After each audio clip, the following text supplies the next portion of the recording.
என்னுடைய மனமார்ந்த நன்றியை தெரிவித்து நம்முடைய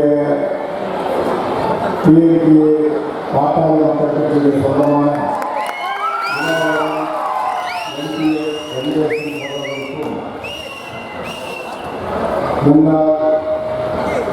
அனைத்து கட்சியுடைய கூட்டணி நிர்வாகிகளை கேட்டுக் கொள்கிறேன்.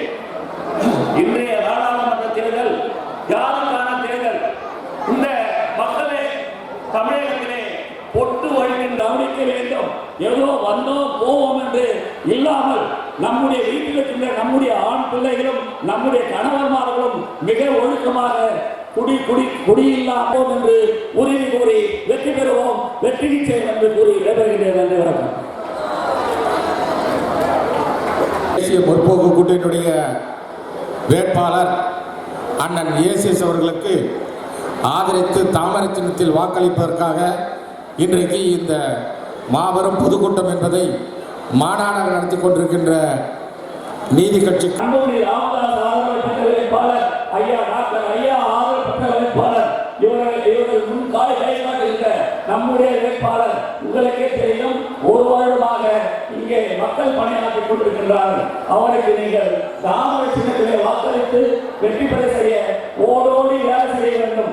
இங்கே வருகிறது பல ஆயிரம் பல லட்சக்கணக்கான கோடிகளை சுருட்டி நாம் மீண்டும் மக்களை ஏமாற்ற பல பொய்களை இவர்கள் சொல்லிக் கொண்டிருக்கிறார்கள். நம்முடைய இந்த தேர்தல் திராவிட மாடா இல்லை, நம்முடைய இந்த தேர்தல் அந்த ஆட்சிக்கு இன்னும் ரெண்டு இருக்கு. சௌமியா அன்புமணி அம்மா இருக்காங்கல்ல, அவங்க மோடி அமைச்சர் அவங்க எழுதி வச்சுருக்கீங்க. என்கிட்ட எங்க ஒன்றிய செயலாளர்கள் கூட்டணி கட்சியுடைய பொறுப்பாளர் அணுகலாம். நான் நிச்சயமா என்னுடைய பணம் உங்களோட கோயிலுக்கு வரணும். அடுத்து இன்னொன்று சொல்றேன், இந்த இளைஞர்கள் விளையாட்டிலே இருக்கணும், படிக்கணும், விளையாடணும், உடம்பை நல்லா வச்சுக்கணும். எங்க பார்த்தாலும் சாராயம். நான் என்னுடைய நாமினேஷன் தாக்கல் பண்ணிட்டு நான் முதல்ல போனேன், சென்னையாகிட்டு தான் நான் முதல்ல. சௌமியா அன்புமணி அவர்கள் அந்த வேட்புமனு தாக்கல் செஞ்சாங்க. நேரம் அவராக போயிட்டு இது போல மேடையில் நான் பேசிட்டு வாழ்த்துட்டு வந்தேன். அதுபோல என்னுடைய அத்துணை சொந்தங்கள் நான் அன்போடு கேட்டுக்கொள்ள, யாருக்கு ஆபத்துனாலும் யாருக்கு அவசர பிரச்சனை இருந்தாலும் இந்த ஏசிஎஸ் முதலிலே வந்து நிற்பாங்க உத்தரவாதத்தை தெரிந்து நீங்கள் மோடி கேரண்டிக்கு என்னுடைய கேரண்டி எடுத்துக்கிறார். ஒரு ஆபத்து ஒரு அவசரம் என்று சொன்னால் தலைவர்கள் எனக்காக பொறுப்பெடுத்துக் கொள்ளுங்கள். இந்த நிர்வாகிகள் ஒன்றிய நகர மாவட்ட அத்துணை பொறுப்பாளர்கள் பொறுப்பெடுத்துக் கொள்ளுங்கள். ஒன்றை மட்டும் நான் நிச்சயமாக சொல்லுகிறேன், 543 நாடாளுமன்ற உறுப்பினர்கள் தேர்ந்தெடுக்கப்பட்டவர்கள். அந்த 543 பேர்ல 5வது வருஷம் ஏசிஎஸ் மூலம் யாரும் செய்யலாம்னு பேர் வாங்கிடுவான். அந்த உறுதிமொழிய வேட்பாளர் முறையில இந்த பகுதியில் இன்னும் வேலை அரசு அந்த நாட்டு அப்படியே இருக்கு. அதை நாம் கட்டி முடிக்கணும். நிறைய விவசாயிகளுக்கு பிரச்சனை இருக்கு. விவசாயிகளுடைய பிரச்சனை தீர்த்து வைக்கணும். கொய்யாப்பழம் அது எத்தனையோ மலர்கள் இவங்கெல்லாம் பாதுகாக்கப்பட வேண்டும். ஆகவே மோடிஜி தான் இந்த நாட்டினுடைய பிரதமர் முடிவாக வச்சார். எந்த பொம்மனாலும் அவரை பிரதமராக கருத முடியாது. சும்மா எதுவும் பூச்சி காட்டுறாங்க, பட்ஜெட்டு இது பண்ணுறான், அதை பண்ண பட்ஜெட் எவ்வளோ போடுறாங்க. அன்புமணி ராமதாஸோட பட்ஜெட் போட்டு ஆகுதுல்ல, அதனால் இவங்க பண்ண போகிற அதை பண்ண இவங்க ஆட்சிக்கு போகிற மாதிரி அந்த கூட்டணியே சின்னாபுரமாக ஆகிடுது. அதில் மோடி தான் அடுத்த பிரதமர். தமிழ்நாட்டில் இருந்து எவ்வளவு பேர் போனோம்னா கணக்கு.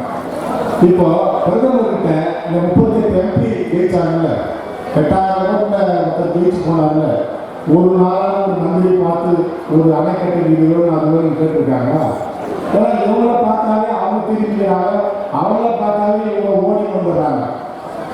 அதனால மோடிஜி அவர்களோடு ஒத்து போகிற ஒரு நாடாளுமன்ற உறுப்பினர் போனாதான் இலவச மின்சாரம் 1 கோடி வீடுகளுக்கு கொடுக்கப்படும் ஒவ்வொரு ஆண்டும் 1 கோடி வீடுகள் மோடி அறிவித்திருக்கார். அந்த 1 கோடியில சாதாரணமாக வந்தால் ஒரு 2000 இலவச மின்சாரம் வரும். இந்த ஏசிஷனுக்கு போனால் ஒரு 50,000 மின்சாரம் இலவச மின்சார திட்டம் உண்டு.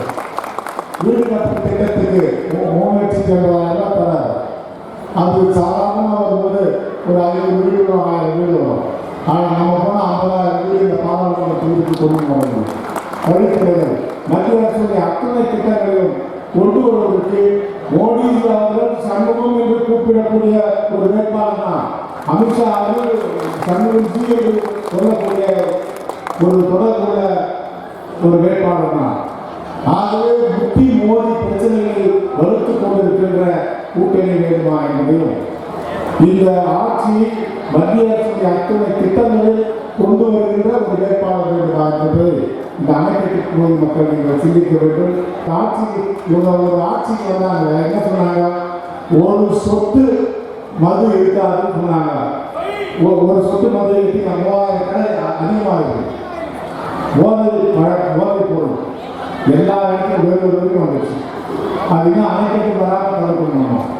அந்த போதை பொருள் எடுத்து ஒரு பையன் படகாரத்து பையன் 2 நாள் தடவிட்டாங்கன்னா நாற்றுல அல்லது இதில் மூக்கில் தடவிட்டாங்கன்னா ஒரு நாள் மயக்கமாக இருப்பான். 1 வருஷம் தடவினாங்கன்னா அவனுக்கு பிரெயின் கட்டி வந்துடும். அம்மா அப்பா தலையில் அடிச்சுக்கணும். எப்போ தெரியும்? 1 வருஷம் விட்டு தெரியும். அவன் இன்னைக்கு இருப்பானா நாளைக்கு போடுவானான்னு இடத்துல ஒரு சிலர் லட்சம் அடிச்சிடும். ஒரு சிலர் ஹார்ட் அட்டாக் வந்துடும். இது போன்ற ஒரு போதைப் பொருள் தமிழ்நாட்டில் எல்லாம் வந்து கொண்டிருக்கிறது. ஆகவே நம்முடைய பிள்ளைகளை நம்முடைய சொந்தங்களை நாம் தான் காப்பாற்றிக் கொள்ள வேண்டும் என்று நான் பெற்றோர்களை கேட்டுக்கொண்டு மீண்டும் நான் உங்களுக்கு கடைசியாக வேண்டுகோள் வைக்கிறேன். உங்களிலே ஒருவனாக நான் வளம் வருவேன். 6 மாதத்துக்கு ஒரு முறை தொகுதி சுற்றுப்பயணம் செய்து அத்துணை மக்களுடைய